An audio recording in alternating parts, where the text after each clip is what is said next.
अँध्यारो पो आउँछ त के भएको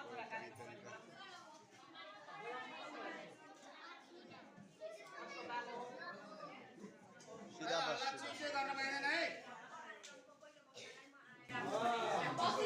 पहिलो वक्ता सुचिता राजवंशीलाई आफ्ना भनाइहरू राख्न अनुरोध गर्दछु।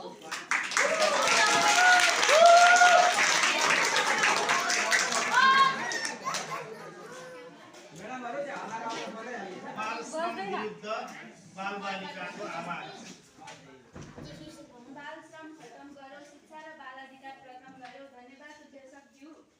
यस कार्यक्रमलाई कुशलता प्रदान गर्ने कार्यक्रम सञ्चालकज्यू, विशिष्ट अतिथि, प्रमुख अतिथिज्यूहरू, एक हातमा कपी कलम अर्को हातमा तराजु लिएर सम्पूर्ण विद्यार्थीको मस्तिष्क क्षमतालाई कलमको द्वारा कपीमा उतार्न निष्पक्ष मूल्याङ्कन गर्न बस्नुभएको विधायक मण्डलज्यूहरू, समयको पालना दर्शाउने समय पालकज्यू तथा मेरो प्रतिस्पर्धी र अप्रतिस्पर्धी साथी, आज म श्री युनिभर्सिटी माध्यमिक विद्यालय कक्षा 11 को अध्ययनरत छात्रा सुजिता राजवंशीको तर्फबाट स्वीकार्नुहोस् न्यानो अभिवादन र नमस्कार। आज यस बालक्लबले आयोजना गरेको बाल श्रम शोषण विरुद्ध र यस शीर्षकमा आफ्नो व्यक्तित्व कला राख्न पाएकोमा म बालक्लबलाई धेरै धेरै धन्यवाद दिन चाहन्छु। सर्वप्रथम हामीले यो बुझौँ कि बाल श्रम शोषण भनेको के हो।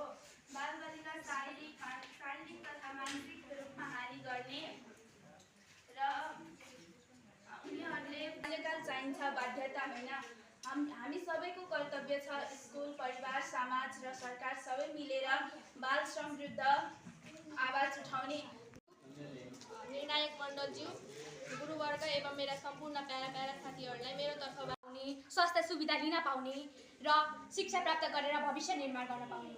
तर दुर्भाग्यवश हाम्रो समाजमा अझै पनि धेरै बालबालिकाहरू सपना हाम्रो उडान बाल श्रमको बेडी तोडौँ बनाऊ उज्यालो बिहान। धन्यवाद। कार्यक्रम सञ्चालकज्यू, यस कार्यक्रमका प्रमुख अतिथिज्यू, उपस्थित गुरुवर्गहरू, एउटा हातमा कलम र अर्को हातमा कपी लिएर निष्पक्षता